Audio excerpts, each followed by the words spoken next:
Hello everybody. Tonight we have an extra special event on Treacy na Tíre.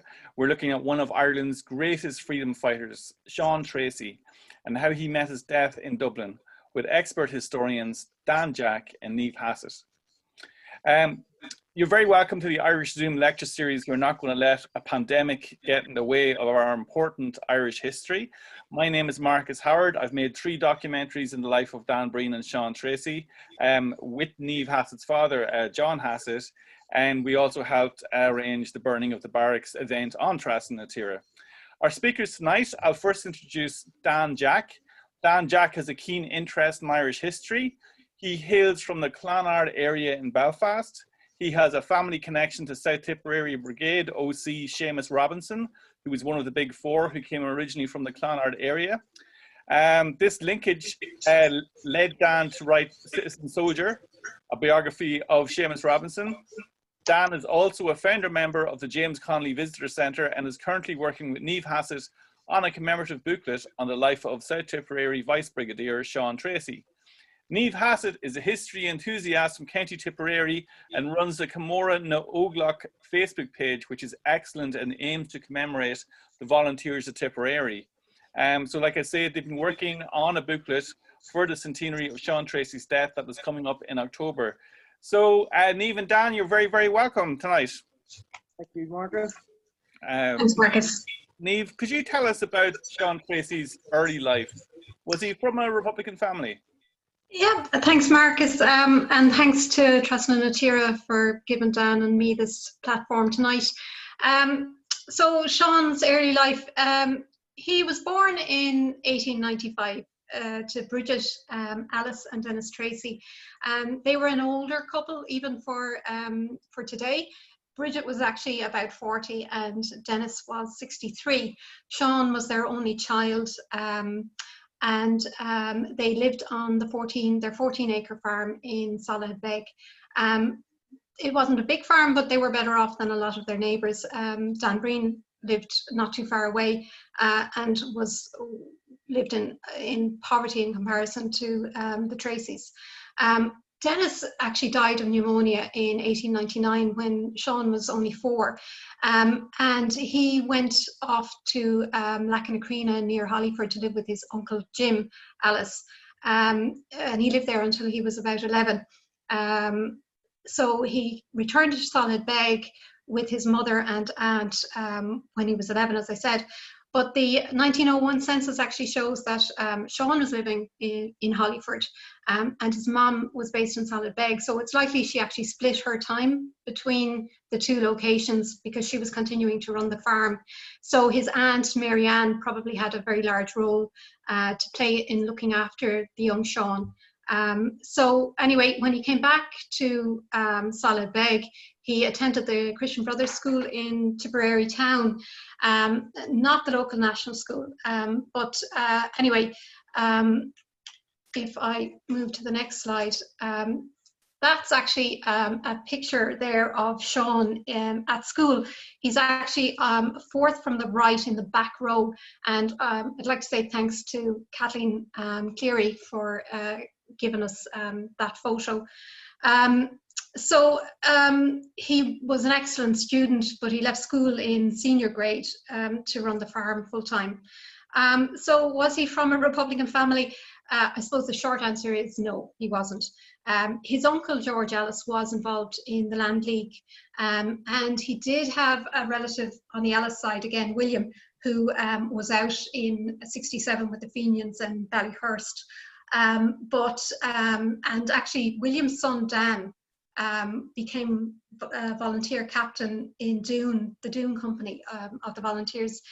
He was about 5 years older than Seán, but within his immediate family, and particularly the 2 women who had the most influence on his early years, I suppose Mary Ann, you would call her downright hostile, and his mother, you know, was very much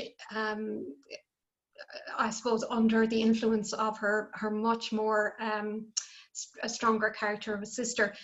So his mother probably didn't have a huge amount of Republican sentiment either. So I suppose he was a self-made Republican.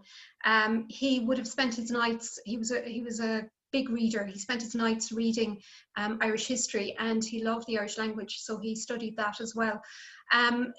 He would have spent a lot of time socialising with his neighbours around Soloheadbeg. He had a cousin who lived next door, Annie Treacy, and she would have been a Republican, as Kate Coffey just down the road in Coffey's Forge also were two Republicans. He would have been very close to them. He met Dan Breen when he was about 16 or 17, and they remained close friends for the rest of their lives. I suppose Dan's family wouldn't have been quite as respectable as, or certainly not as well off as the Treacys with their 14-acre farm. And I suppose not surprising, Seán's aunt would have blamed Dan for Seán's extremist views. But in fact, Dan says it was quite the opposite. So in his book, he says, Seán thought out all matters by himself. Of him, we might use the term a self-made patriot. Marianne blamed me for leading her nephew astray. There was not a man on this earth who could lead on Seán Treacy to any course which he did not wish to follow. The truth is that in the matter of patriotic endeavour, he was the leader and I his willing disciple. So it speaks a lot for Seán's strength of will and intellect that at such a young age he had studied so much and had decided his own path in life. The fact is that probably a lot, while he was very popular within his own peer group, some of the older residents in Soloheadbeg probably weren't too delighted about Seán Treacy's presence among their young children, or their children, because they regarded him as a little bit of a bad influence.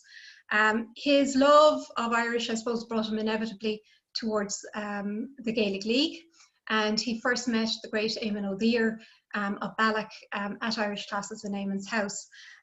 He also attended Gaelic League classes in Tipperary town. He became very fluent, but he still attended the classes, and he met the likes of Dinny Lacey and Morris Crowe, who are here in these pictures, and that's a picture of Eamon O'Dheer as well, with Seán in the middle. So he was quiet. He was a quiet person, but he had a great sense of humour, and he was an exceptionally good networker. So okay. There you go. Okay. Dan, can you outline Seán Treacy's activities around Easter 1916? Yeah, as Niamh was highlighting there, he was a very keen and enthusiastic member of the Gaelic League, and it was through this involvement that he came into contact with the IRB. He was sworn into the IRB. I think it might have been Seamus O'Neill who swore Treacy into the IRB. He then became, when the volunteers were founded, he became active in the ranks of the volunteers. And some of his early activities, as Britain was approaching the Imperial War in 1914, Treacy would have been very active in sort of anti-recruitment activities. He would have been involved in marching and drilling, and he attained a sort of middle ranking leadership role within the volunteers. Also through his membership of the IRB, he became aware of the plans for the 1916 Easter Rising. He was informed by Eamon O'Dheer probably about 2 weeks before Easter. Eamon had been summoned to Dublin, and he met with Pearse and Tom Clark, who outlined what role Tipperary was to play. They also wanted O'Dheer to take charge of the volunteers. The county commandant was Pearse McCann, who's on the slide there. Pierce McCann actually was not a member of the IRB, so Pierce and Clark were keen that the IRB members would have full command and control of the volunteers. Coming up to the raising itself, we all know about the arms being captured in County Kerry. The odd it was scuttled by the captain. Roger Casement was captured, and on the back of this, a countermanding order for the mobilisation on Easter Sunday arrived in County Tipperary. Eamon O'Dwyer talks about there was a dispatch rider came initially and gave him the order, and this was subsequently followed up by the O'Reilly who came into the area as well. So effectively that furnished the plans for what would happen in County Tipperary. It was a huge talking point. I think there was a dance held in Tipperary on Easter Sunday, and the volunteers and those that were in the know were talking about what had happened and what had gone wrong. Over the next day then, word slowly began to reach Tipperary about the rising in Dublin. The likes of Seán Treacy, then this is where he starts to come to the fore and emerges somewhat as a very energetic and enthusiastic leader, and someone who over the next few days would endeavour to get Tipperary to mobilise and to play its role in supporting the insurgency in Dublin. Seán Treacy and Eamon O'Dwyer went to Pierce McCann and asked him to try and mobilise the volunteers within their locality. McCann was reluctant to do so. Other officers had stated that they had got definitive orders from Owen McNeill that the mobilisation was off, and that it was a small group of extremists that were rising in Dublin. But this did not deter Seán Treacy nor indeed Eamon O'Dwyer, and they got an undertaking from Pierce McCann that if other areas would mobilise, then he would mobilise Tipperary. So for the remainder of the week, Seán Treacy was actually travelling about different areas to try and get the volunteers to mobilise and to rise up in support of Dublin.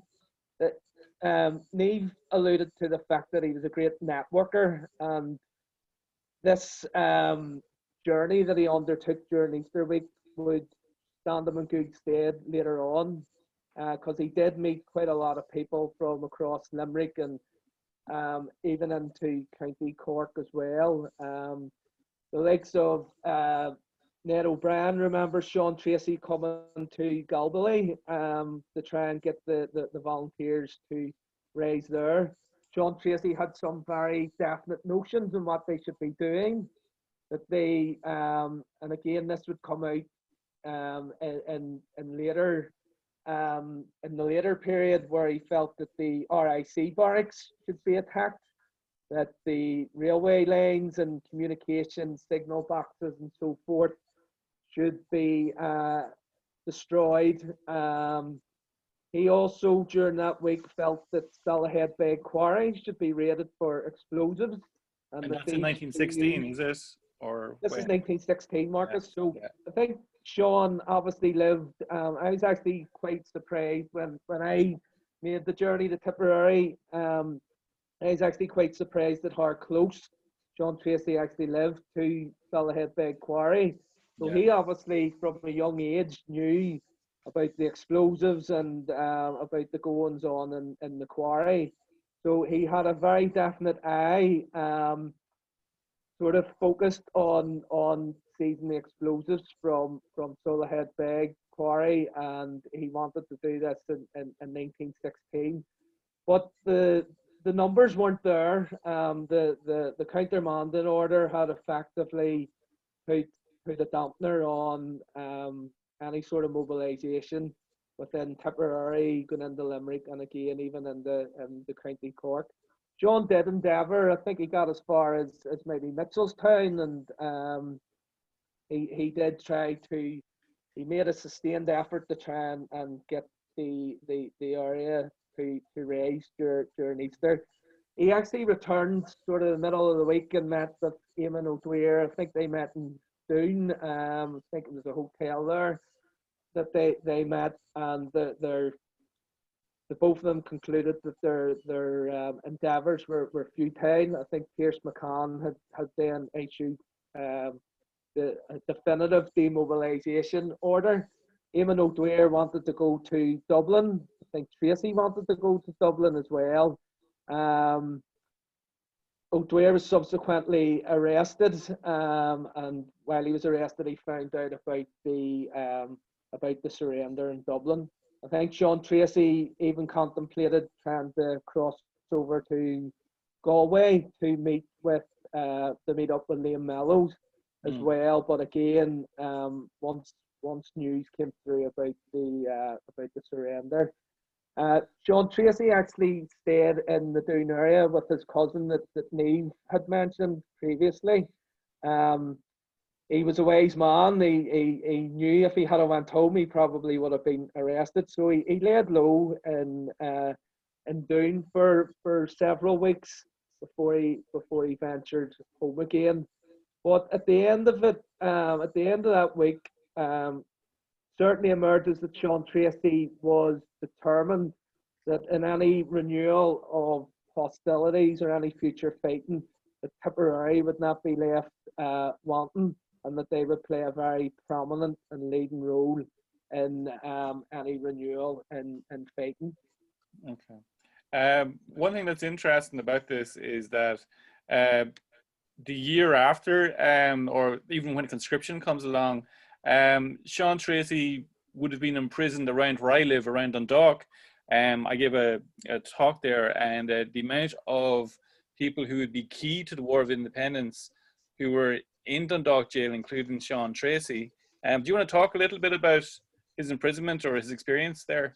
Yeah, suppose after the rising, then we do see attitudes changing within Ireland. You do have the emergence of Sinn Féin as a political force. You had a number of by-elections into 1917, and Eamon de Valera was elected in County Clare. De Valera was going about the country. He was trying to drum up support for the Republican cause, and there was a rally held in Tipperary town, which De Valera was addressing. Seán Treacy was actually in charge of a guard of honour for De Valera, of volunteers, so they were in full uniform. I think they carried hurling sticks as well, and on their sort of defence of the realm regulations, it was prohibited to march in formation. It was prohibited to march in military-style uniforms. I think it was prohibited to carry hurling sticks as well. So not long after, a couple of days afterwards, Seán Treacy was arrested for his role within the honour guard. So he was court-martialed under the Defence of the Realm regulations.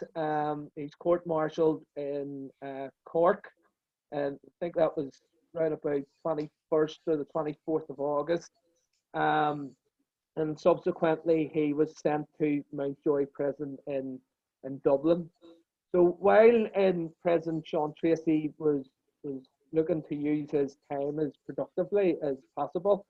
He maintained his studies of Irish, the Irish language, and but he also began studying military matters, and in particular the use of explosives. I think Seán Treacy got a bit of a reputation.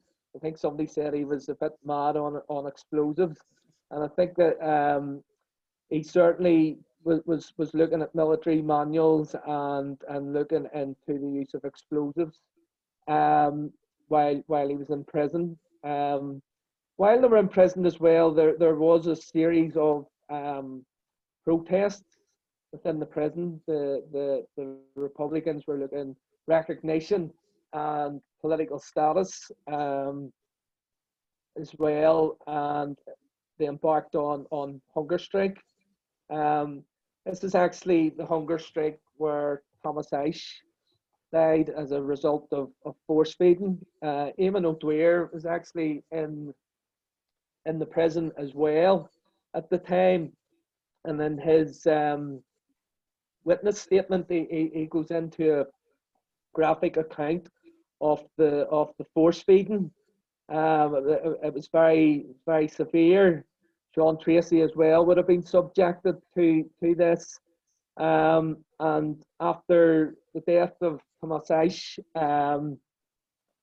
the demands of the prisoners were conceded, and they were granted political status. But it was a huge cost. That they'd lost a comrade. They had lost Thomas Ashe, who was a hero of the Easter Rising, and it had a profound impact on the prisoners.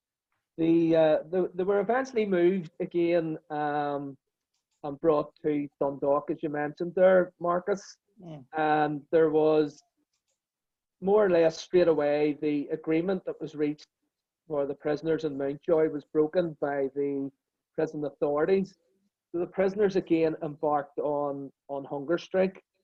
And a lot of these prisoners were on the previous hunger strike in Mountjoy, and some of them weren't in great physical health. I think included was Seán Treacy, and the prison authorities were very concerned about any more prisoners dying. So they actually released Seán Treacy and some of the other prisoners. And I think there was a story where they actually went to Thomas Ashe's grave, and they said they gave an undertaking that if they were rearrested at any stage, that they would re-embark on a hunger strike. Seán Treacy was only out for a couple of months, and he was rearrested again, and they went back into and he went back into prison. He continued with his studies in prison.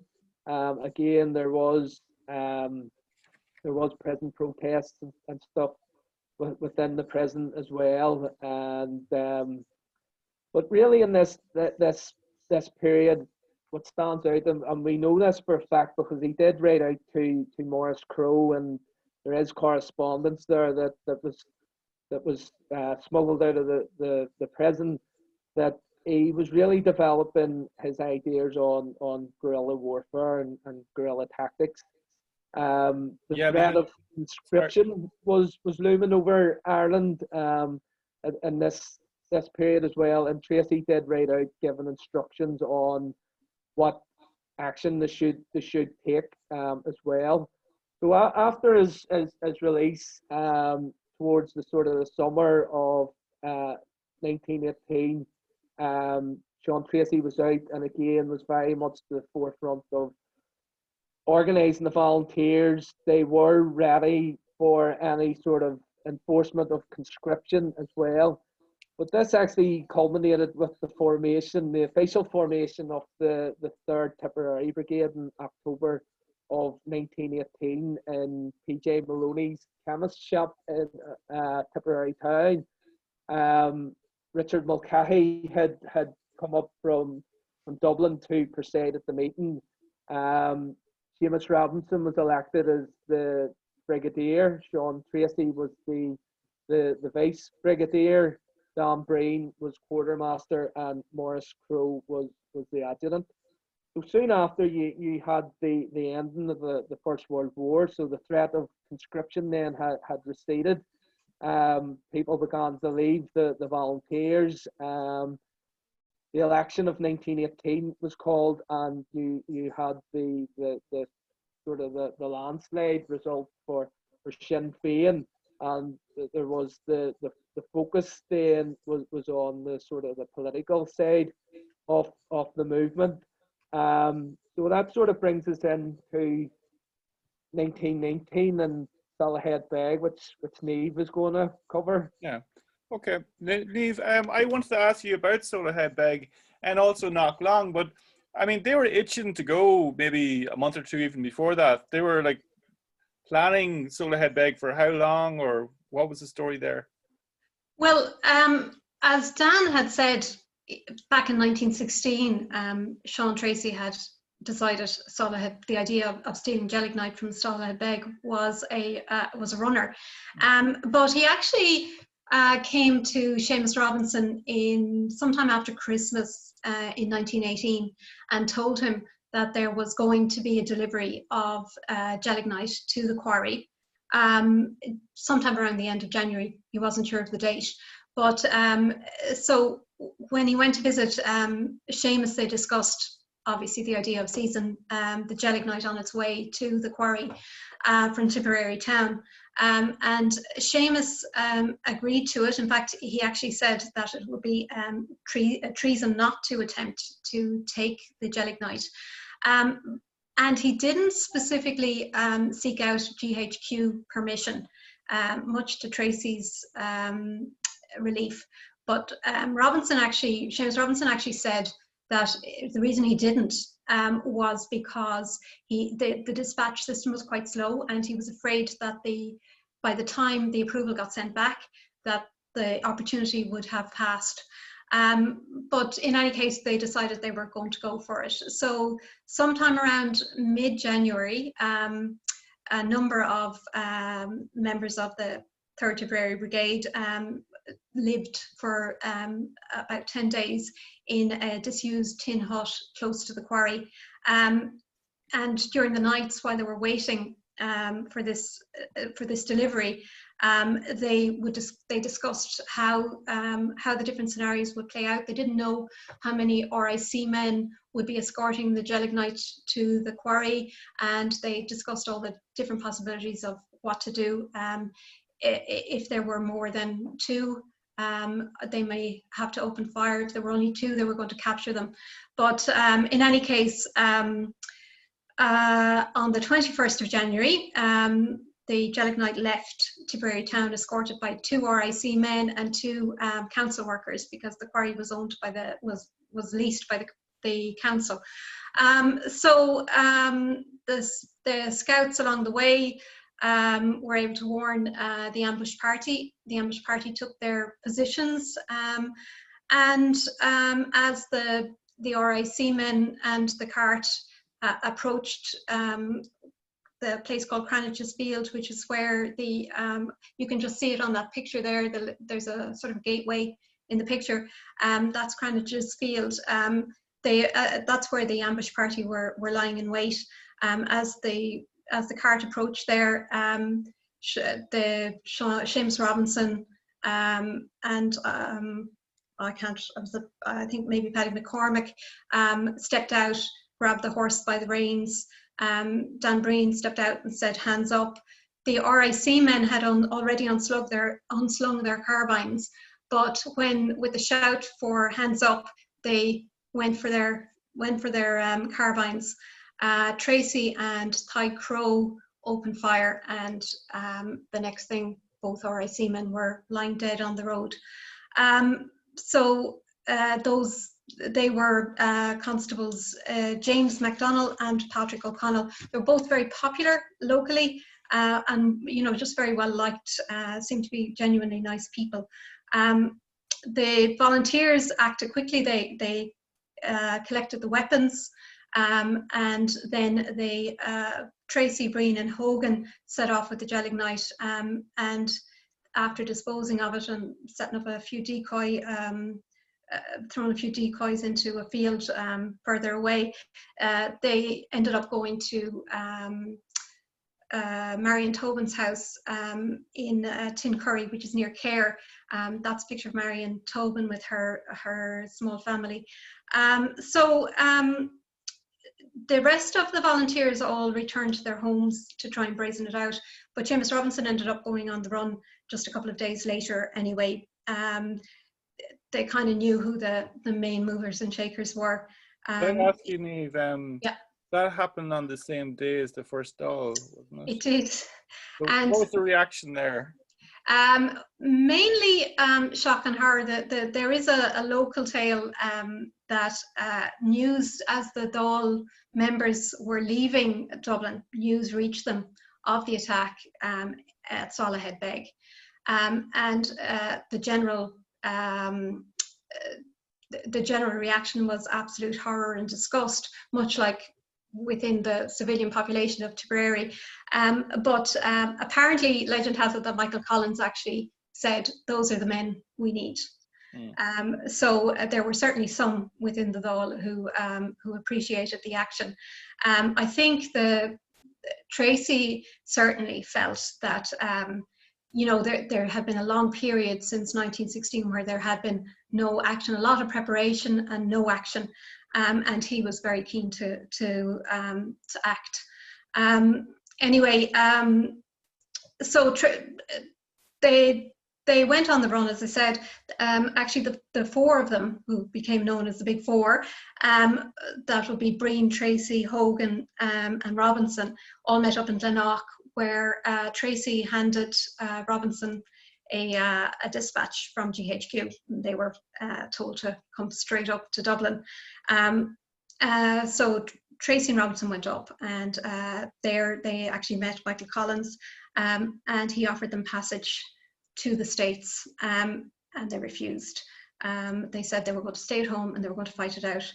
So Michael Collins said, "That's all right with me."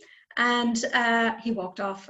Treacy was very disappointed by the reaction, but Robinson actually knew Collins and a little bit from 1916 days, and he understood that Mick was basically giving him, you know, giving them the thumbs up in a sort of unofficial capacity. So they returned back to Tip and lived the very difficult life of men on the run. The Crown's response to Soloheadbeg was very heavy-handed. Martial law was proclaimed in South Tipperary. There were search parties massive quantities of military and RIC descended upon Tipperary County and searched high up and low down for anybody that they thought might be connected with Soloheadbeg. They went so far as to pick up 3 young boys from the Soloheadbeg area, and they were held in Tipperary military barracks. And 2 of them, one of them being Matt Hogan, who was Seán Hogan's younger brother, Matt and a little fellow called Connors, were up in Dublin Castle, and they were held there for 2 months. The official account from the military was they were held there for their own protection, but their parents were desperately trying to get them back. As I said, the GHQ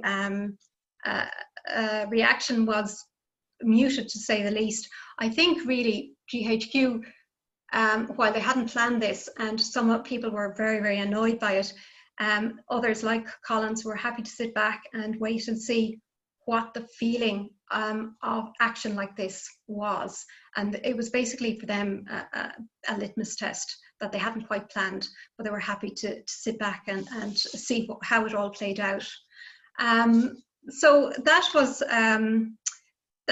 the result of all the heavy-handed approach by the authorities was that the people's backs were off. Markets were banned. Life was very, very difficult for the normal people. And naturally, they began to blame the RIC and they began to blame the military. So in a way, despite a sort of poor initial reaction, the public sentiment was beginning to come back to the volunteers. So I suppose that is followed almost hot on the heels. It took a few months, but in May, the next big watershed moment, which was Knocklong, happened. So, as I said, Robinson, Treacy, Breen and Hogan were men on the run, and life was difficult. So they were going from safe house to safe house, and you know, it just wasn't pleasant living. But there was in the middle of May, Seán Treacy, who liked to take opportunities to sort of sell arms. He offered a revolver to McDavern, who was out in Dundrum, and Mick couldn't afford to pay for the revolver, so he decided he'd hold a dance at Ballock in Eamon O'Dear's old house, and the big draw was going to be that the Big Four were there. So Mick was selling tickets, sort of, you know, sort of in secret, whispering that the Big Four were going to come to the dance. So the Big Four stayed at the Knock and attended the dance. But Seán Hogan, who was, now let's remember, he was only 17, he kind of, I suppose, got carried away in the dance, and he fell in love, according to McDavern, with the very pretty Bridget O'Keefe. And sometime in the early hours of the morning, Bridget O'Keefe announced that she was heading off to her cousins, the Mars of Anfield, for breakfast. And Seán decided he would follow. Now, Treacy apparently was very angry that Seán hadn't come back to Glenloch. If he had known that Seán was heading to the Mars of Anfield, he would have been beside himself, because the Mars of Anfield was probably the most raided house in the area. And of course, naturally, as luck would have it, on the morning of the 12th of May, Seán Hogan lay sleeping on a couch in the kitchen of the Mars home. Anfield was raided. Hogan was captured. He was captured and he was found with a gun in his possession. He was taken to Thurles and held for questioning. Now, within maybe 20 or 30 minutes, word had reached the rest of the Big Four at Glenloch that Hogan had been captured, and already they had decided that they were going to rescue him.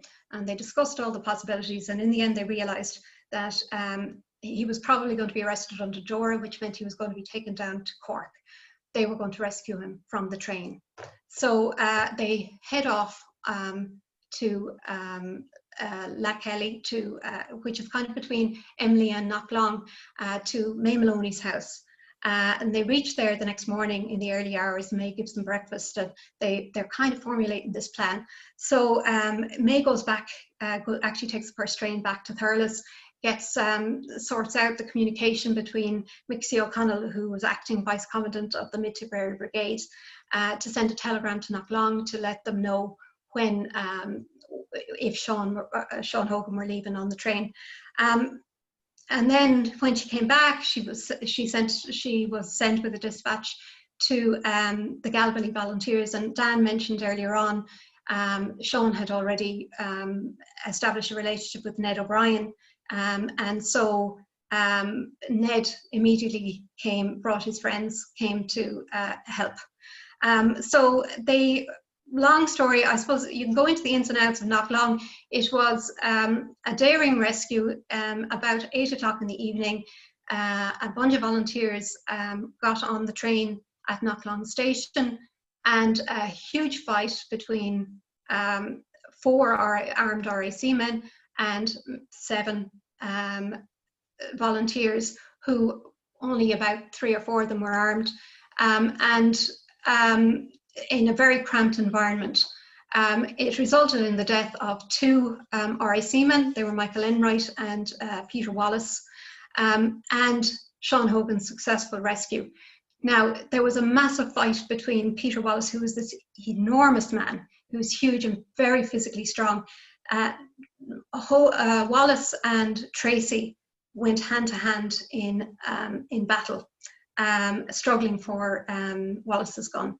And eventually Wallace Wallace was shot, and Treacy was also shot in the neck, quite badly wounded. Another RIC officer had escaped out the window, or possibly thrown out the window, and as the volunteers were leaving the train with Seán Hogan, this constable O'Reilly started firing at anything that moved. But that resulted in Dan Breen, who was outside the train, being shot. Also Ned O'Reilly and Jim Scanlon, who were two of the Galbally volunteers, were injured as well. But the rescue was a success. Seán Hogan was now back. He was rescued from the jaws of death, because undoubtedly a hangman's noose awaited him down in Cork.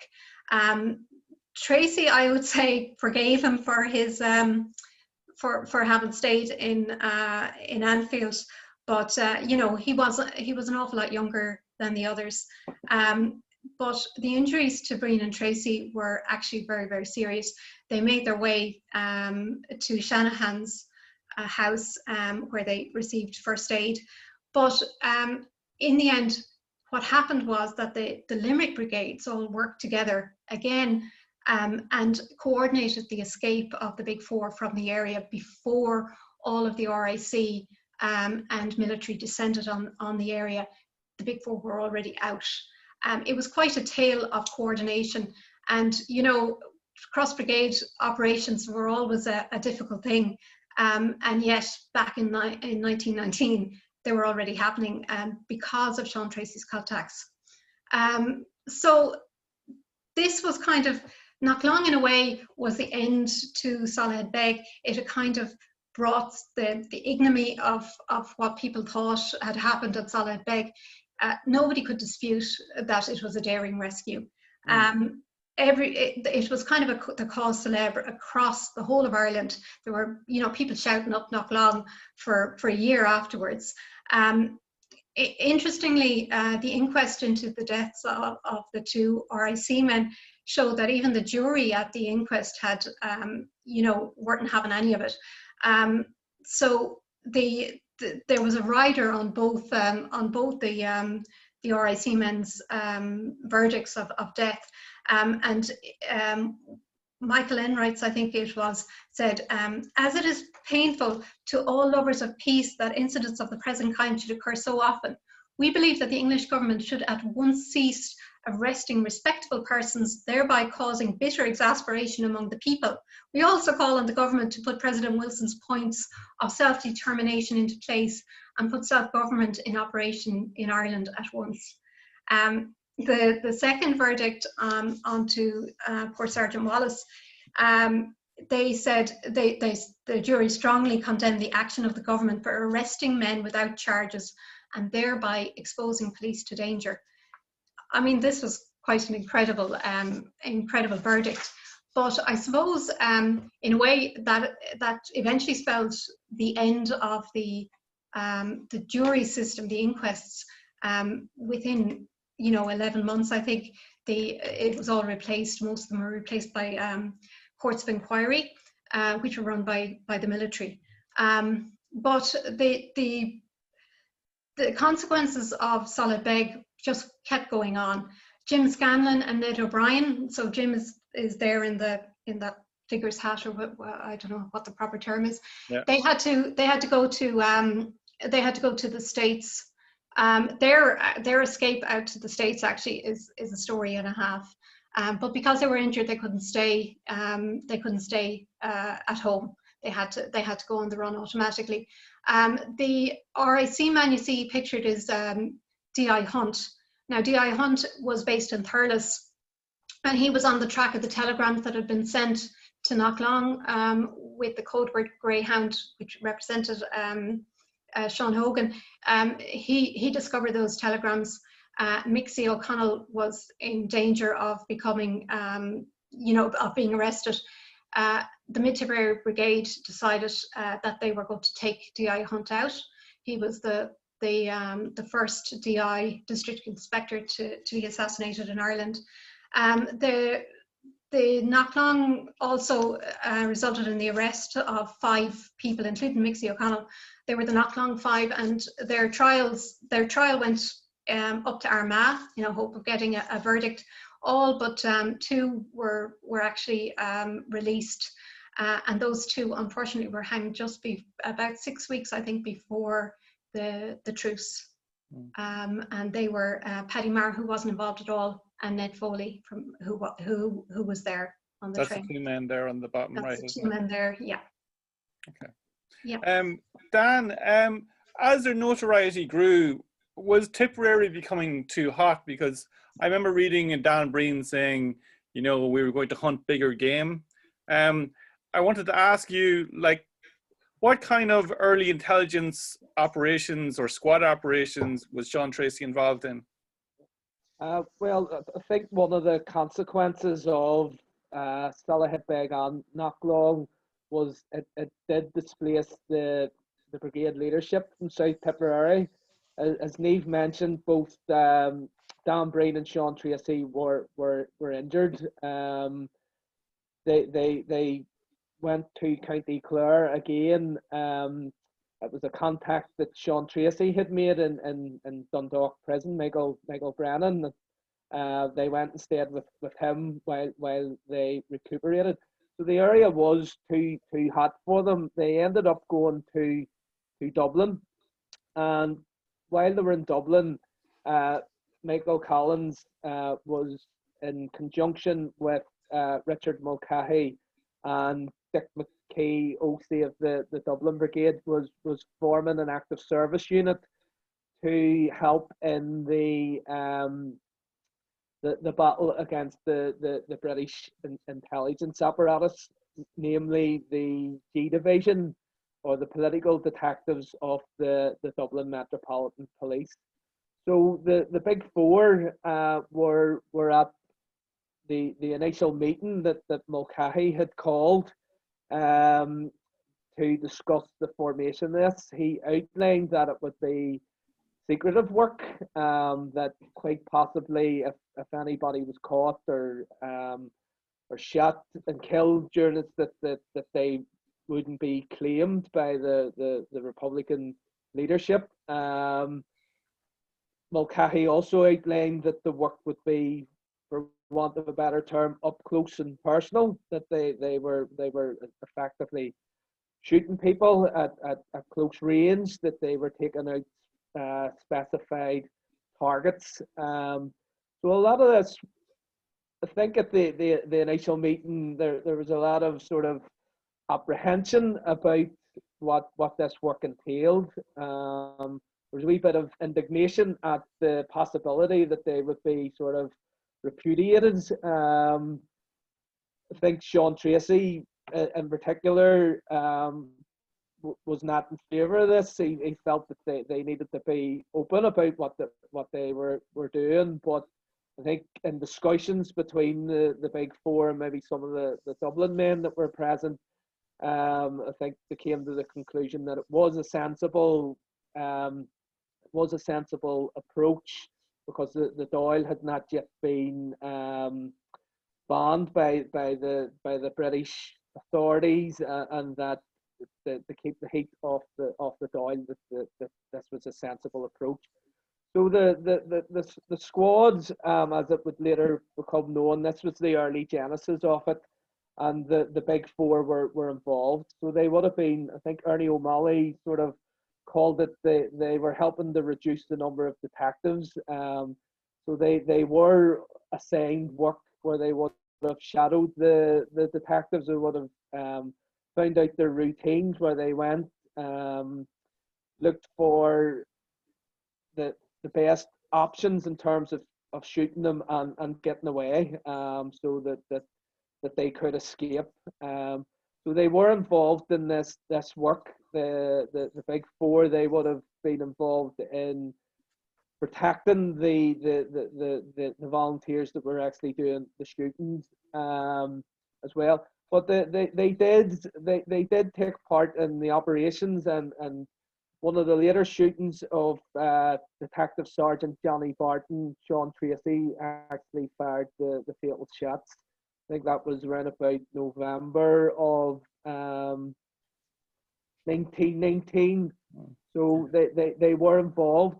Collins also utilised them in other work. You alluded to big game there, Marcus. Yeah. The big game in this instance was Lord French, the Lord Lieutenant of Ireland, the Viceroy, the representative of the British Crown, the head of government. That's him there, isn't it? Bottom left. Yep, that's him. He quite the name, John Pinkerton or Pinkstone French, Baron of Ypres and so forth.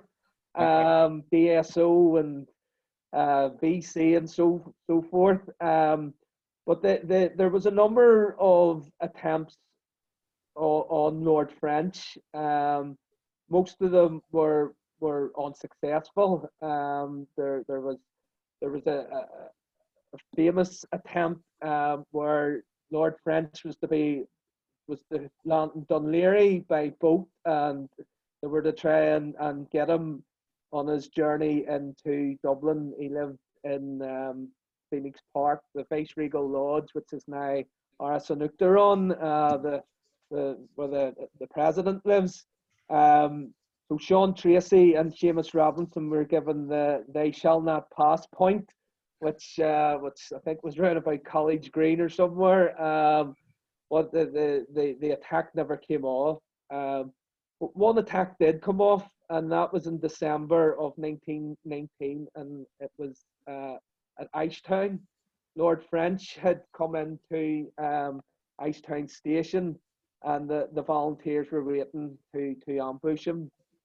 And this caused a sensation, and Seán Treacy was centrally involved in that operation, along with Anne Breen and Sean Hogan, as well as members of the Dublin IRA and the members of the intelligence squad. So French actually escaped on that occasion. Volunteer Martin Savage was killed, and Dan Breen was injured. Seán Treacy and Seamus Robinson stayed behind to ensure that Breen was made his escape. He was helped away by members of the Dublin Brigade, and then they went back to into Dublin.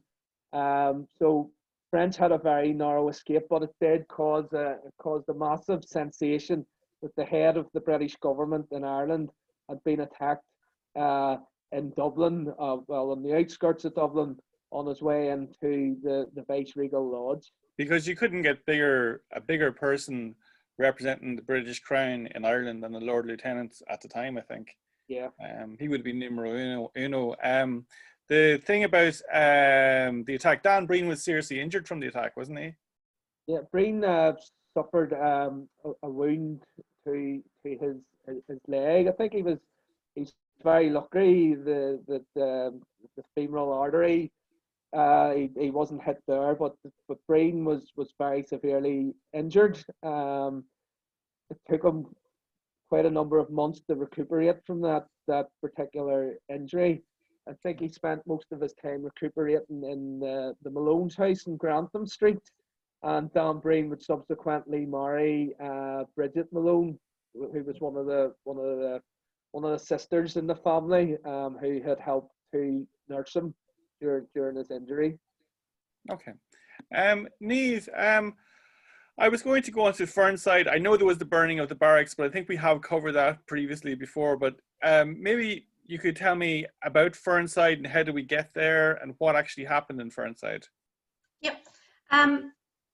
Okay, so like Dan was saying, the attack on Lord French, the one in December that actually came off, I suppose it gave the British a wake-up call. French in particular was not impressed at all. They had no knowledge. Their intelligence was so bad that they had no knowledge of any kind of an attack that was going to happen. You know, at that point, the IRA were definitely winning the intelligence war. It prompted within the British ranks a rejig of the organisation in Dublin Castle, but particularly the intelligence organization. And this man here up on the at the top left, his name's Ormond Winter, and he was brought over officially as Deputy Chief of Police in May 1920. In reality, he was actually, I think, Director of Combined Services was his secret title. He was there to coordinate the intelligence effort. You know, he's every picture the sort of cartoon criminal. One bad guy, yeah, with the monocle, the whole lot. You know, Mark Sturgis described him as a wicked little white snake, as clever as paint and probably entirely non-moral. But anyway, he was actually quite innovative. He set up the Central Office of Intelligence and the Central Raids Bureau, and he recruited agents from all over the globe who set up their own networks within Dublin. So they employed touts and spotters to actually track anybody suspected of being involved in the Republican movement. They had a liberal budget, and essentially by summer, Dublin was crawling with paid spies. So the IRA men and women were finding it difficult to actually go around the city. Also in June, the military special branch in Dublin, Dublin district, I think a D branch, was set up under Major General Boyd, who's down at the bottom there. He recruited a lot of ex-officers, and they, I suppose, they actually collaborated. This group of intelligence officers collaborated closely with the auxiliaries within the RIC, because they were made up of similar people. These were all military. They probably would have been seen by Winter's mob as somewhat amateurish, because they were ex-army rather than specifically intelligence people. But they were actually also very effective. But by September, those two sets of agents weren't cooperating. So there was a lack of coordination still, even though Winter's Central Raids Bureau was very effective. There were raids going on everywhere, but they still weren't properly sharing information by the sounds of how things were. So it was to that city that Seán Treacy arrived in September of 1920. Now, he was, I think, officially up there to discuss the formation of the Flying Columns, which is something that Seán Treacy had always wanted to happen. But really, he was actually up there because he was about to be married to May Quigley, who was his fiancée. She was a Dublin girl. He'd met her in Tipperary because her aunts lived in Tipperary, and they were secretly engaged and due to be married on the 25th of October, which was May's birthday. And she was about to move down to Clare. She was starting, I think, a job. She was a music teacher, I think. So he also had difficulty with his eyes. His eyesight was always bad, but his eyes had been giving him a lot of trouble, and he was up seeing an eye specialist in the city as well. Dan Breen says that there was a job planned by GHQ, and they were kept dallying around the city. Now, as I said already, the city was crawling with spies, and it was a very different place than the city they had been in, you know, just a few months earlier. So they moving around, they were followed. They had a few altercations while they were up in Dublin with spies following them onto trams. They threatened to pull their guns. The whole lot. It was all getting, you know, very tense. They were also told by GHQ not to stay in their normal safe houses. Now, Fleming's and Drumcondra would have been one of their usual haunts, but the Flemings suggested that they should stay just up the road at Professor Carolyn's house in Fernside, which is on the Drumcondra Road.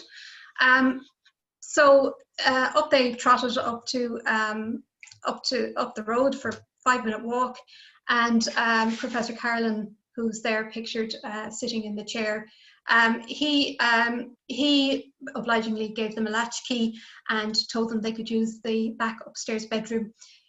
So the house in Fernside was a long, narrow house with a long, long, narrow garden, and there was a low wall out the back which backed onto the fields. So he obligingly showed them, you know, a quick way out if they ever got into trouble. So on the 11th of October, Seán and Dan had a meal up at Fleming's, and in late at night they headed to Carlin's just before curfew. So they let themselves into the house. It was dark, everybody was in bed, and they went upstairs. Now the house has a stairs with a turn on it, so there's a landing and then another flight of stairs, short flight of stairs up to their back bedroom, and in they went into bed. They were both quite tense, and apparently they kind of confessed to each other that they felt an imminent sense of danger, and Treacy insisted on saying a decade of the Rosary before they went to sleep. So you know, maybe that's how they ended up getting out of Fernside, who knows. But in any case, at 1 o'clock in the morning, the house was surrounded back and front. They woke up because there were searchlights coming in through the window, and from the back of the house. So shortly after the searchlights, there was a very urgent knock on the front door. Professor Carlin gets up, goes down and lets in the raiding party. They push past him. He has a gun drawn on him, and then very professionally they all split up into different rooms to search the entire house. Now they asked when they got in where Mulcahy was. Dick Mulcahy had stayed in Fernside a couple of years later, and his post was still going there. So, you know, maybe Fernside wasn't such a safe house after all, but they had never been raided before. This was their first raid. So Breen and Treacy are upstairs in the back bedroom, pulling on their clothes, getting their ammunition ready. They feel this is end game for them. They're waiting for the raiding party to enter the room. Apparently Breen says that Treacy said to him, "Goodbye, Dan, until we meet above." So they didn't expect to be coming out of this one. And I suppose what happens next is longer in the telling than it took to happen. Carolyn was kept downstairs, and the raiding party started making their way around the house. They went upstairs into the front bedroom on the same floor as Treacy and Breen. There was an old man and lodger there, Mr. Enright. He told the raiding party that there were 2 young men in the back bedroom. Then somebody downstairs, meanwhile, finds a letter, apparently. Now, Carolyn disputes this, but he finds a letter in a coat pocket addressed to the quartermaster of the Third Tipperary Brigade. And so comes upstairs screeching for Ryan or possibly Breen. Major Smith is upstairs. He heads for the back bedroom. That's this guy, or is this on the top? This is, yes, so Major Smith is there. There's also in that picture an inset, and that is Major Smith's brother, Gerald, who was shot down in Cork by the IRA in Cork after a very unfortunate speech in Listowel, which resulted in the Listowel mutiny. Gerald basically told the RIC that it was the more people they shot, the better he'd like them. Words to that effect, and naturally made him a marked man. But Smith, the younger, Osbert, who was in Fernside, he came when he learned of his brother's death. Now both of those boys had got through the First World War. Osbert learns of his brother's death and basically comes over to Ireland to get revenge. He pulled strings to get to be sent to Ireland. He was in Egypt at the time, and he's out looking for revenge, and word on the street, at least in military circles, is Dan Breen was the man who killed his brother. Anyway, there's Smith up on the landing. He heads for the back room. Now Breen says he fired shots through the door, pushed the door open. In any case, Treacy and Breen fire out. Smith is killed. On hearing the shots, Captain White, who's in Enright's room, comes running out. Everybody's coming running in. The lads who are guarding the garden are running into the house through the conservatory. Then there's lads coming up the stairs. White runs straight out onto the landing and is shot on the landing, possibly by his own men, the men coming up the stairs, because all hell is broken loose. There's just bullets flying everywhere. Dan totally loses the run of himself, as he tends to do in fights. He wasn't, Treacy's very cold, ice cold in a fight. He was very logical. Breen runs out onto the landing and actually runs down the stairs shooting at the soldiers. And he doesn't even realize there's people behind him, because he's now got his back to all the people who are in Enright's room. So Treacy is standing in the room shooting out, covering Dan's back. Dan's down onto the first landing. The soldiers have fled out the front door because there's a madman coming behind them shooting. He's standing on the first landing. The lads from the garden have come in. Somebody yells at them, "Go, get out, or you'll be shot in the back." So everybody's out. All the soldiers, essentially, bar one, is out are out in the front garden. And Treacy calls Dan back upstairs and says, he sends him out the window. Now, I assume Treacy, even though he didn't have his glasses on, Treacy realised that the guards had run in from the back, and he knew now was their chance to get out. So Dan goes out the conservatory window. Not a very graceful landing. He was already grazed from bullets, but he crashes through, he goes out the back bedroom window, crashes through the conservatory that's underneath, and cuts himself very, very badly with the glass. Treacy is covering, keeping the shooting going on the landing to ensure to ensure Dan gets away. Then he himself drops out. So his getaway was a lot more efficient. He did drop through the conservatory, probably through the hole that Dan made, and also cut himself, but not as badly, with the glass. They were both in their stockinged feet. So that was the story of how they got away. It's quite incredible. They cut through, they were both separated. Dan goes out, he claims he stumbled over a couple of bodies of soldiers in the garden. Treacy, and he claims he fired at more, who ran away. Anyway, the military were in complete disarray. I suppose nobody expects an attack like they had just suffered. But they came back up the stairs and found the soldiers in the front room, one of whom was White, who was dead, or dying at that point, and Smith, who was dead in the corridor. There was another Corporal Worth who was badly injured in the initial shooting as well. So they go back into the back bedroom, find that it's empty, and this is just a fiasco. Who knows, that they may have been responsible for a lot of their own injuries as well. So Professor Carlin is taken upstairs at this point, and one of the officers ordered Professor Carlin to stand with his back to the back bedroom door, and he stepped into Breen and Treacy's bedroom, and he shot Carlin through the neck and severed his spinal cord. So Professor Carlin falls down on top of Smith's body, and they think he's dead, but he's not, and he's in terrible pain. He starts to moan. He couldn't see, but he could hear one of the raiding party say, "I thought we'd finished him." The military searched the room. Under the bolster, they found the rosary beads, they found empty ammunition cases, some documentation. Mrs. Carlin was eventually allowed out of her room, and she came up and she saw her husband lying on the floor. She didn't see any dead bodies, so the military must have removed them at that stage. She begged to be allowed to go next door to get a doctor, and initially the military refused, but eventually her daughter was allowed to go and get a doctor. he attended to Professor Carolyn, and the military continued to question poor Professor Carolyn. But in the meantime, Breen and Treacy,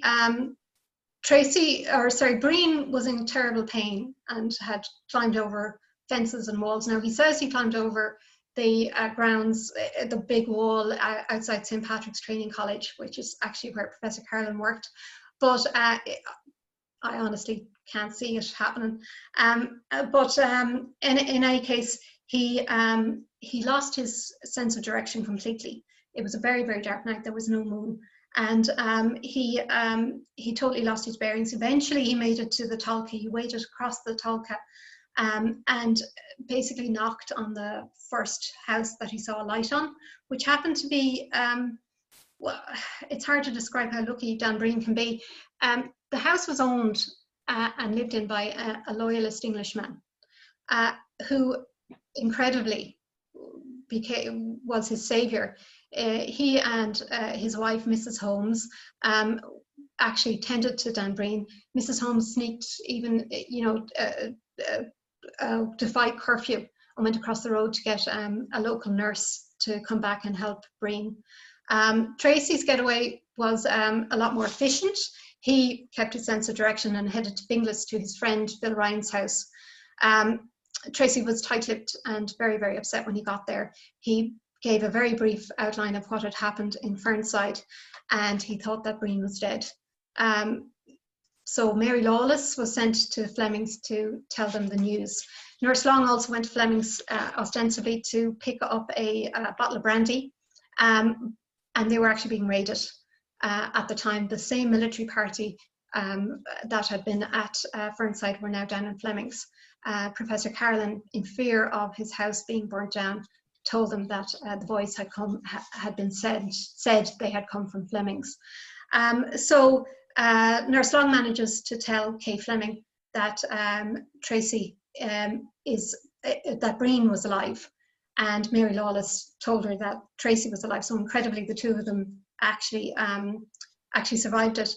The next day, the Dublin Brigade came into operation. Joe Lawless took his car and collected Breen from the Holmes house. The Holmes had to fill Breen with brandy in order to dull the pain, and Breen was actually roaring drunk when the Dublin volunteers came. He was very upset. He thought that Treacy was dead. They took him into the car, propped him up between Joe Vyse and Tom Kelly, and tried to stop him from screaming and roaring and cursing all the way back, because the car was an open-top car. They drove him to the Mater, but there was a raid going on in the Mater. The military were in a frenzy. They were looking everywhere. They raided All Hallows. They raided a ton of houses all around the city as well. But anyway, after a few terrifying close calls, they ended up going into a shed while the Mater was being raided. And there Treacy came and was reunited with Dan. And eventually they got Dan, once the raiding party had cleared the Mater, they got Dan into the Mater. So that's Fernside.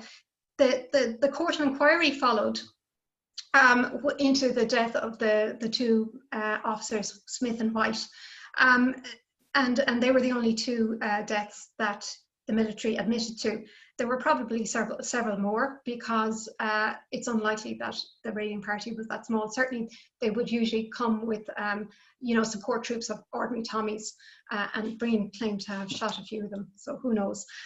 But the court of inquiry took place straight away, as it normally does. The military very efficient, but the report wasn't released for a week, and when it was released, you could see it was carefully doctored. They said, it was very brief, they said basically, they gave a lot of evidence, but the evidence all said the same thing. Routine raid, they didn't know who they were. They were just arriving at at Fernside by chance. And Major Smith approached the back upstairs room. He was fired on without warning and killed by the occupants of that room. Captain White, who ran to help, was also shot, and so was Corporal Worth. And then Professor Carolyn was shot by the men in the room as well. Now, Unfortunately for the military, Professor Carlin was still alive. He had been brought also to the Batter, and he eventually succumbed to his wounds on the 28th of October. But he was lucid, and when he heard what the military had said, he issued a statement which was printed in the Freeman's Journal, totally refuting what had been said, and he said that he had been shot by the military. So it was a complete fiasco for military intelligence. It may or may not have been a routine raid. Those spotters that probably followed Treacy and Breen all around the city and probably knew he was in Fernside may or may not have been communicating with Special Branch who had done the raid, or D Branch. But in any case, the fact that Major Smith was there, he wasn't really part of their group. So that points to the fact that they had a feeling they were on the trail of Breen. Who knows? But in any case, it boils down to a large military party had failed to capture two young men who were trapped in a back bedroom in a house that they had completely surrounded. You know, a fiasco. The thing though was, I found in terms of doing a wee bit of research, there was a soldier, June, I think his name was, and he kind of disproved some of the claims against Professor Carlin. Like they were trying to frame Carlin, were they? Or well, so once Carlin came out with his statement, yeah, they were trying to get information out of Carlin about why he was sheltering wanted criminals and so on. But as soon as Carlin's statement came out, stating what happened, they then, John in his account said that Carlin was shot accidentally. Yeah. You know, that didn't, you know, it's very hard to disbelieve a man on his deathbed. He had no reason to lie at that stage. Absolutely. Dan, just bring you back in. Seán Treacy was killed on the 14th of October 1920. Can you give a sense of what happened that day? Yes, as Niamh has pointed out, he had a very narrow escape in Fernside. I think it had taken its toll on him physically. He was injured, he was exhausted, and he was very concerned about his comrade Dan Breen. Seán Treacy had made his way to Finglas, the Phil Ryan's house.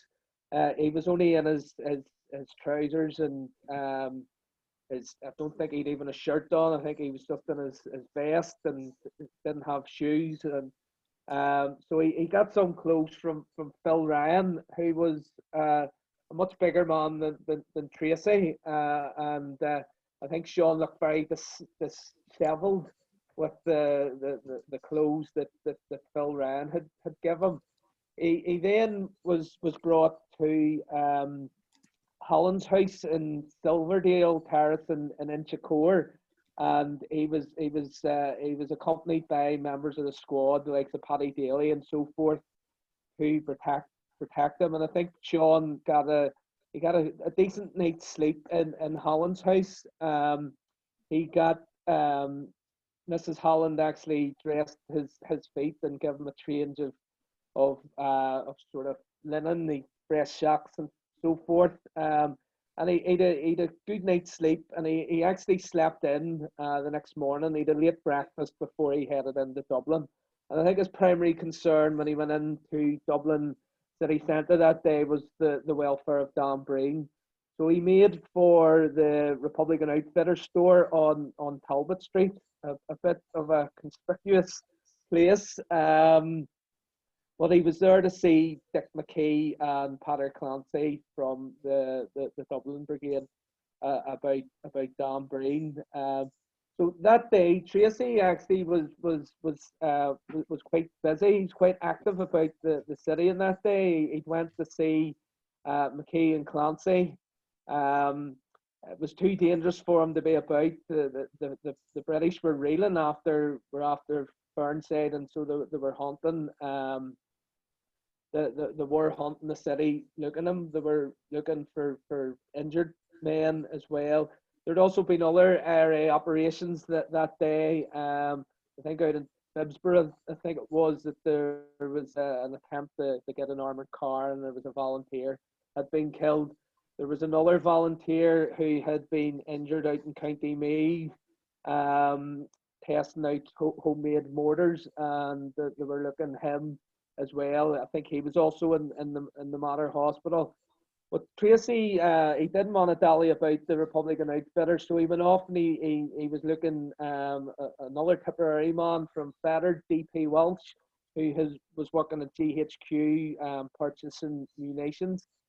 He requested from Welsh a change of clothes and a new bicycle. Treacy was actually using Harry Boland's bicycle. Boland was in the States at the time, and Harry's sister Kathleen had given Seán Treacy use of Harry's bike.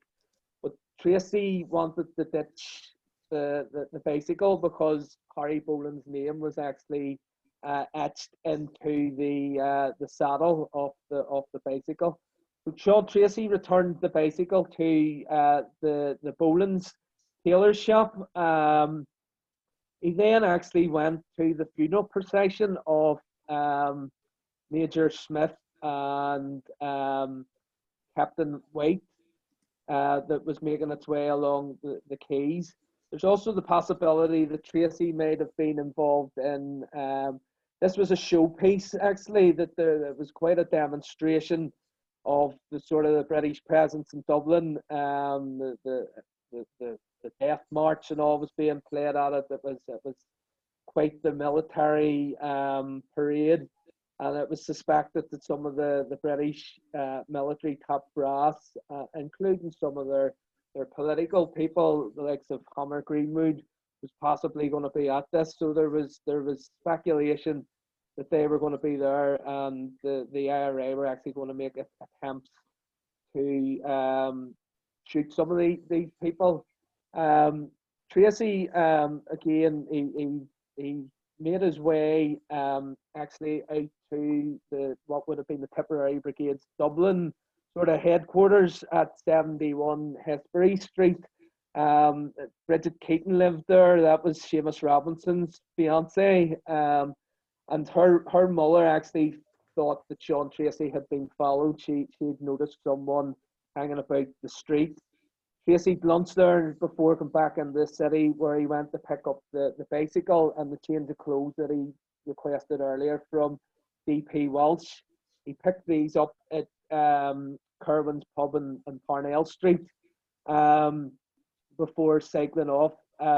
Kerwin had actually said to Treacy about all the military activity, and Treacy said that he'd been getting harassed all day.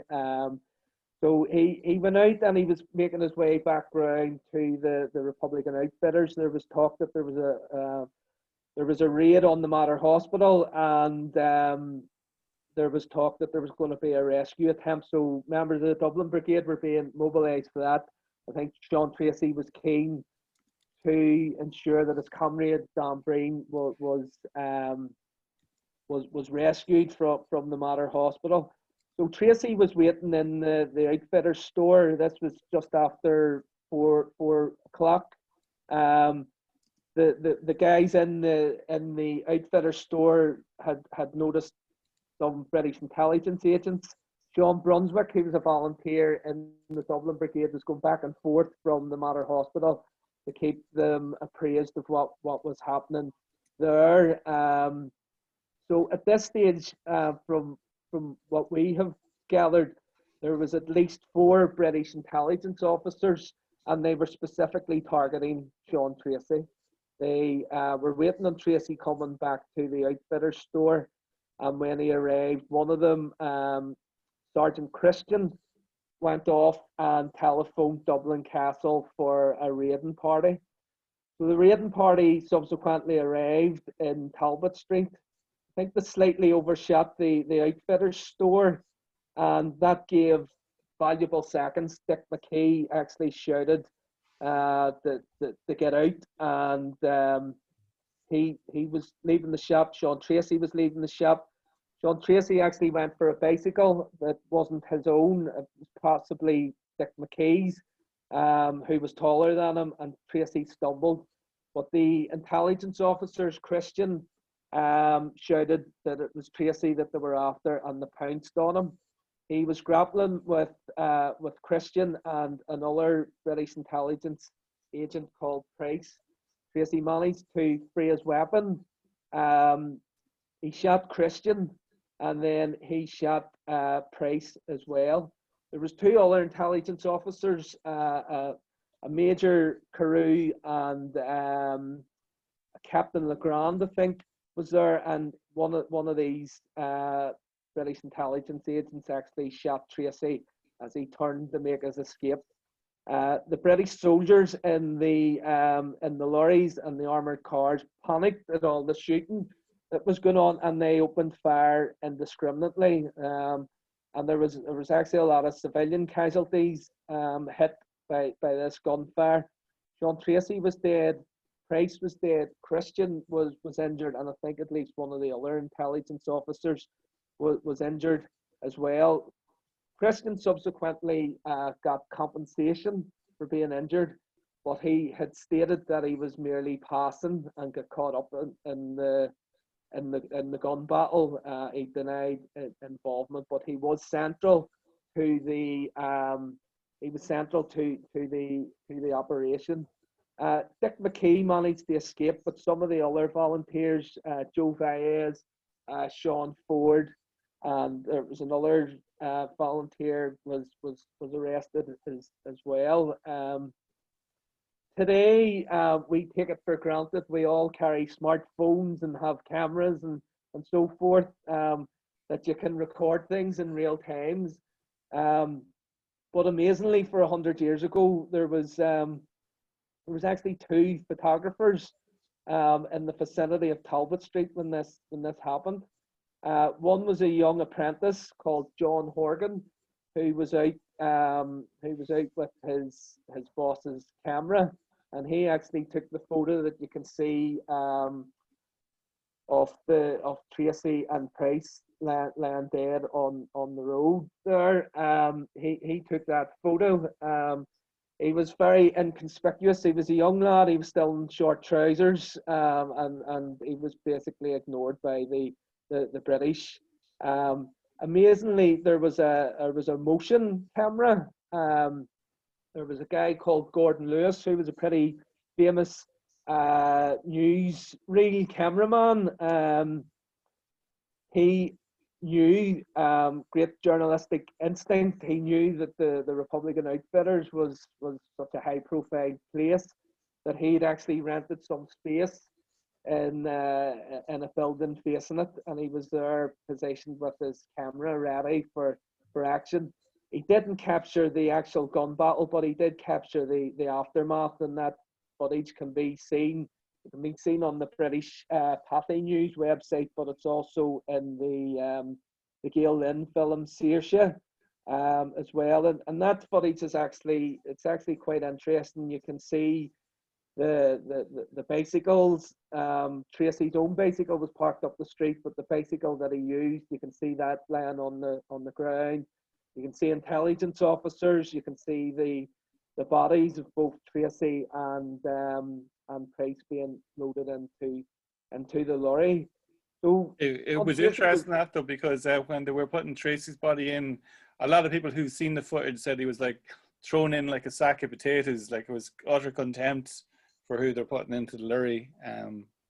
But it's incredible, the footage. The footage is also available on Niamh's Facebook page, Camorra and Oglach, as well. Sorry, go on ahead. Yeah. So basically, Seán Treacy was killed. He was targeted deliberately by the British intelligence.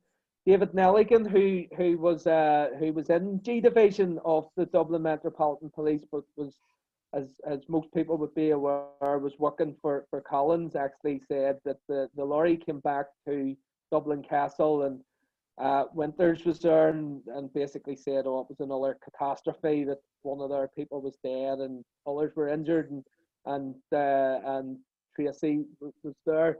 There'd been an RIC sergeant from Tipperary brought up, Sergeant Roach, and he was there to try and sort of identify Breen and Treacy and the others, and Nelligan sort of informed Collins of this, and Roach was actually killed not long afterwards by the squad. Treacy was taken to George the Fifth or Fourth Hospital. It's now St. Bricken's, the military hospital, where he was laid out. There's the photo I sort of mentioned about Sean Brunswick. There's the photo of Sean Brunswick there in the volunteer uniform. Brunswick actually pretended that he was a medical student when Treacy was shot, and he was able to retrieve diaries and documentation from Treacy's pockets. But Treacy was brought anyway to the military hospital, and he was laid out. One of the O'Keefes actually they said they were a relative and they were let in, and Seán Treacy they were laid out. He was laid out. I think one of the other volunteers was possibly laid out in the same room as well. But they were actually treated by the British military in the hospital. They were treated with some dignity and respect in death. And I think this is where the lock of Seán Treacy's hair was cut and given to I think it was Bridget O'Keefe here, and then his funeral was arranged. He was brought back to Tipperary, and he was buried then in Kilfeacle Cemetery, back in his own native home in Tipperary, so far away as the title of the presentation was called. That was a fantastic presentation by both of you, I have to say. One thing that I think is particularly of note is how action-packed their lives were from 1916 on. I mean, if you compare them to any famous figure in even American history, you know, I mean, there's way more action in terms of what they went through. We'll go through some of the questions and some of the comments of what people have said, okay? So if you have any questions, now's your chance, just post it below, okay? Oh yeah, could you tell us, first of all, you're writing a booklet. What is it dealing with, and where can it be bought? You want to go ahead, Niamh? You go ahead, Dan. Basically, the booklet is, the idea came from it's the 100th anniversary of Seán Treacy's death coming up next month. So we're endeavouring to get it finished and published. Obviously, we're still in the throes of a pandemic here, so we're still very much playing everything by ear. But certainly with the bulk of the work done on it, and we're hoping to have it finished here very shortly. But we'll give a sense of it tonight. We actually have uncovered quite a lot of stuff in reference to Seán Treacy, from military archives, from pension applications, witness statements. So there's actually quite a lot. We've actually found correspondence from the Third Tipperary Brigade, the GHQ, which was actually written by Seán Treacy and given accounts of the various barracks attacks and operations in Tipperary. So we always have went for Ernie O'Malley's accounts or other accounts, but here we have something that was written within maybe hours or certainly within the days after these attacks. And there's none of the literary language. It's the basic military facts of what went on, and it is in the hands of Seán Treacy himself. Okay, because Noreen in Laois was asking that, and Geraldine wanted to know what happened to the council workers. I think this is around the time of Soloheadbeg. Yeah, so the two council workers were okay. One of them Godfrey was one, and the other man's name escapes me. But one of them seemed to recover quite well. They weren't injured, but obviously they had experienced something very traumatic.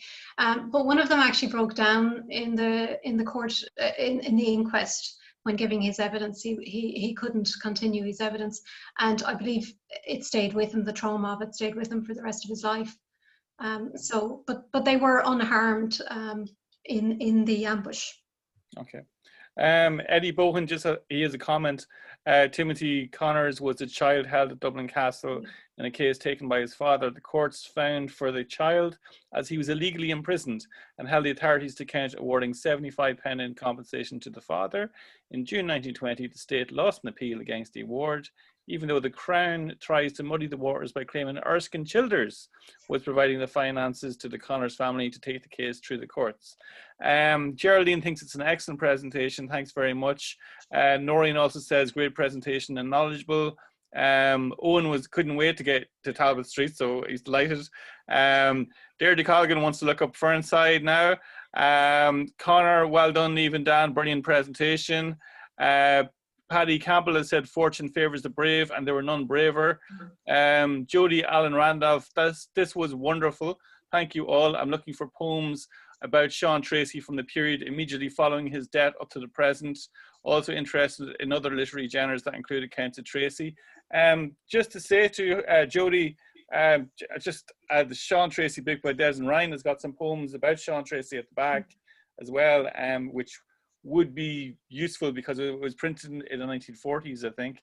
There's also Father Colin Conway wrote a book. I can't remember. He wrote it. Colin O'Lora, I think he wrote it on there, and it's in Irish. And there's quite a lot of poems of Gaeilge in that. So Niamh has a copy there. So there's quite a lot of poetry regarding Seán Treacy in Irish in that book as well. Okay. So it's the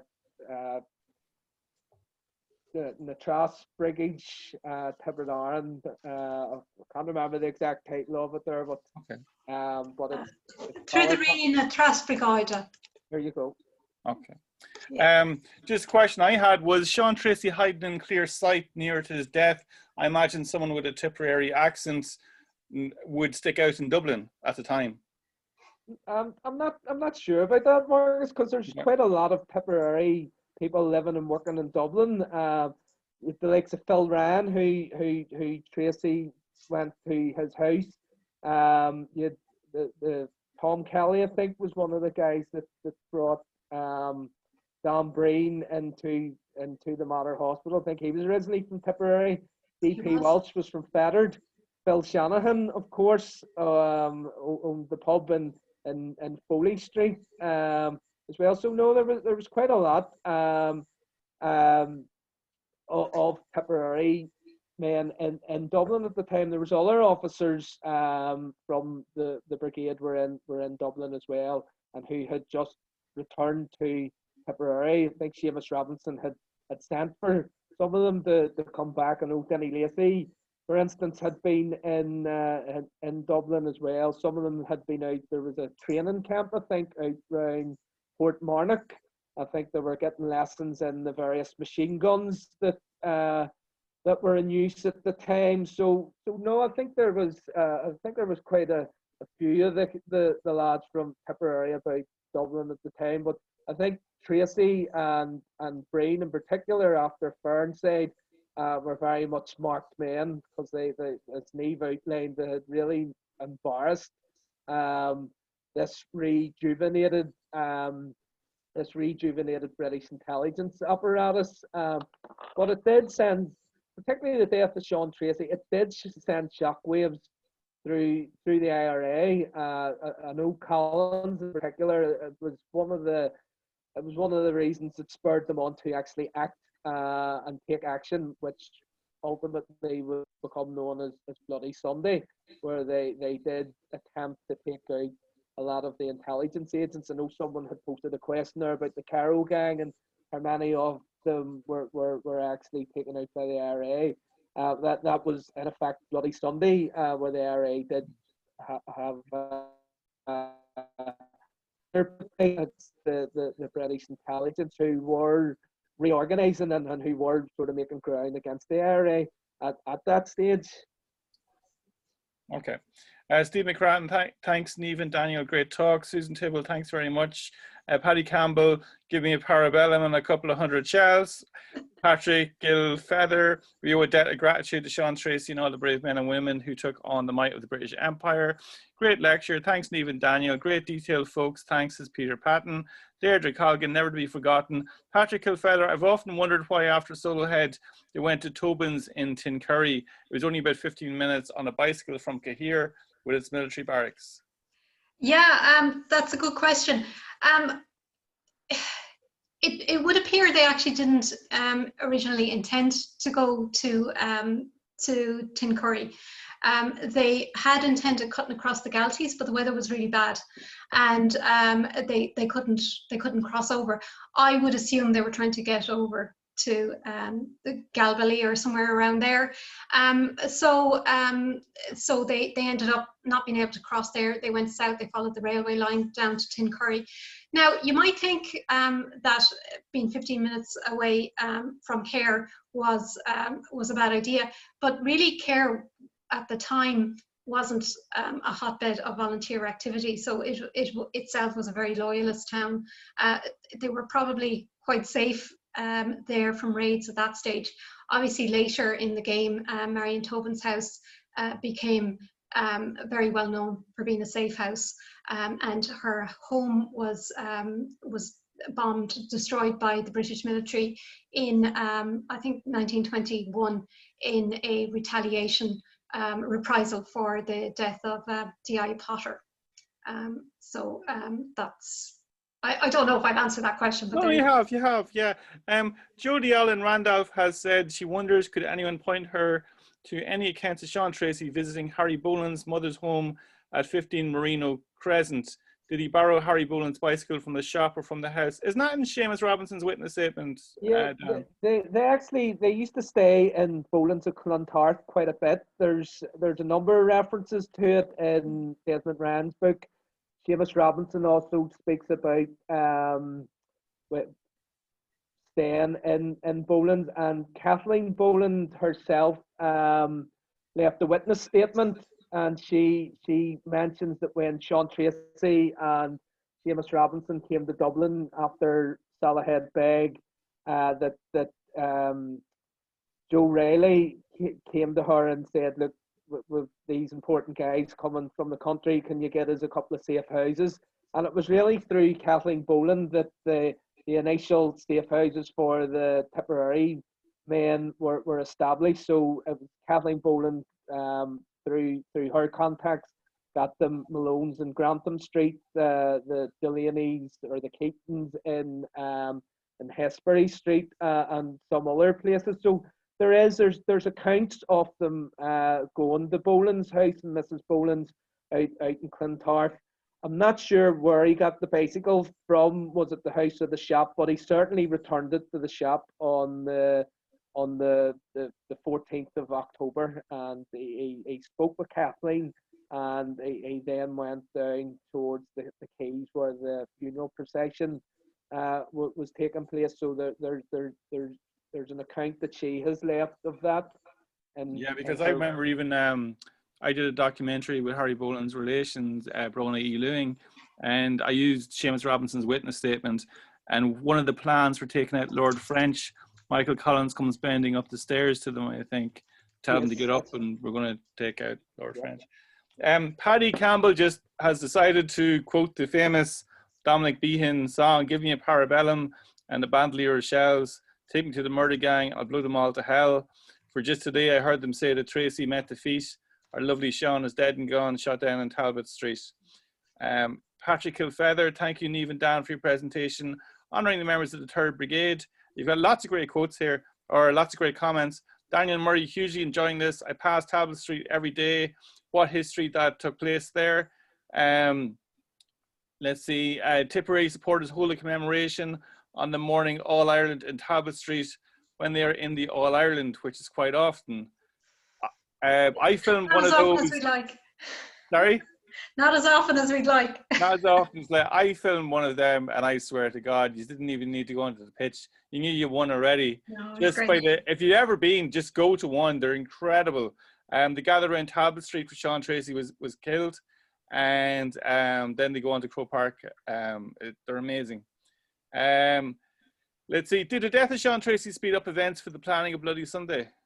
Yeah, definitely. I think Collins in particular was incensed by what happened. He knew that the British were reorganising.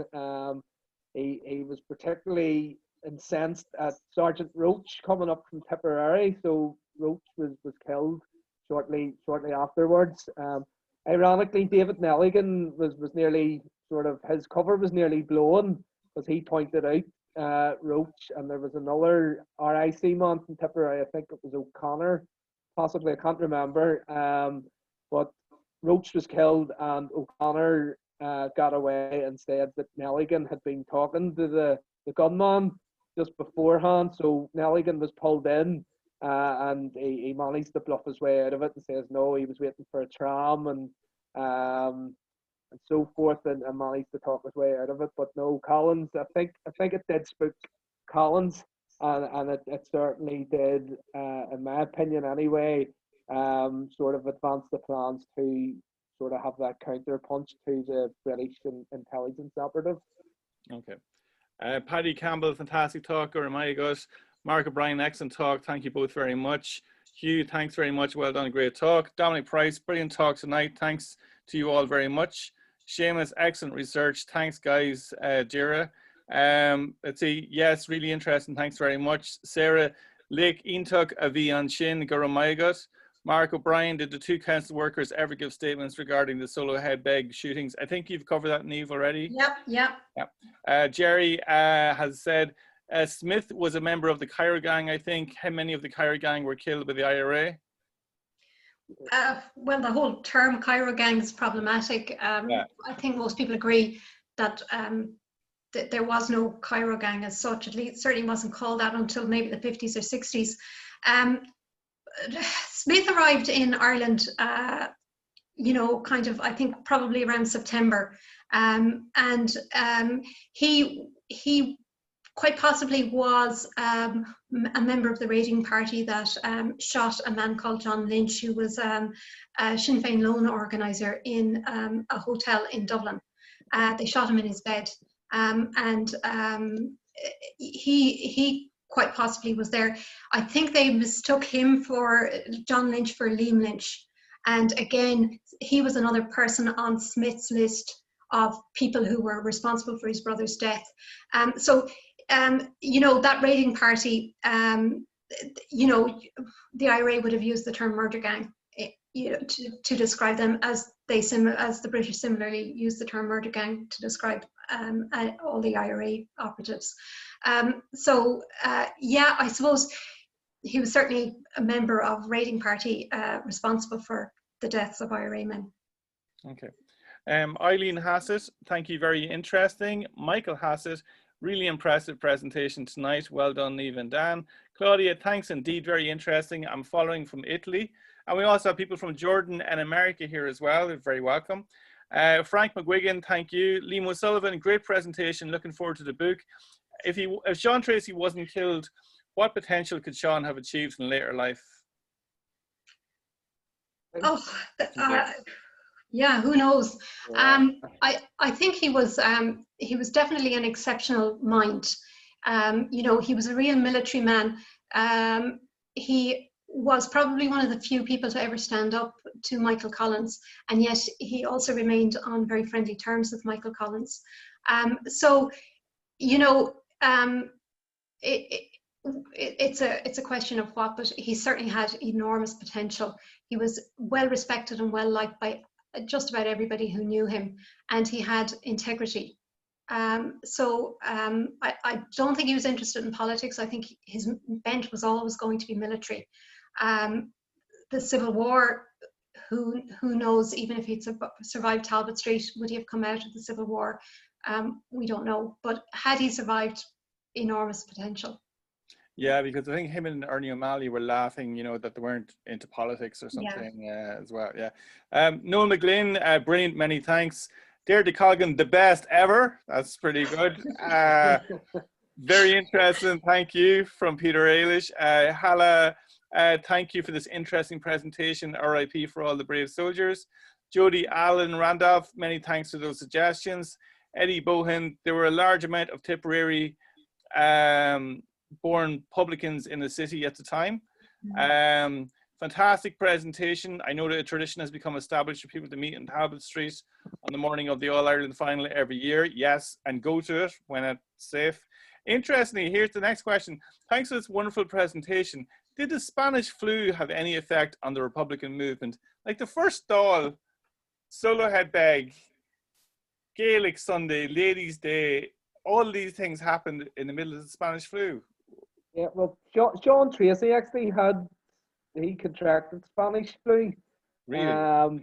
Towards the end of 1918. So he's actually recuperated. Dan Breen's mother sort of nursed him back to health. So yeah, no, it did, particularly in the jails as well. The 1918 in the in Belfast jail, for instance, the pandemic swept through the prison. A lot of prisoners were sick, and it sort of led to was one of the factors behind the mutiny of the Republican prisoners in Belfast jail. Pierce McCann, did he die, Niamh, of Spanish flu? Pierce died in March 1919 in Gloucester jail. Yeah, from Spanish flu. Yeah. So it certainly did have an impact on the Republican movement in terms of personnel and particularly in the prisons. Yeah. Okay. The man Seán Treacy shot, according to Samsung here, Gilbert Price is buried near him in Brockley, South London. Just in case you're wondering, that's interesting about Gilbert Price. Great presentation, very enjoyable. Robert O'Keefe. My grandaunt Nora identified Tracy's body. I said Bridget. It was Nora. Yeah. Okay.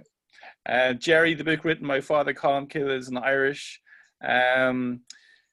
Yeah, Niamh, you're dealing with Jerry there. And let's see, there's a plaque in the home territory. Can't beat the Northsiders.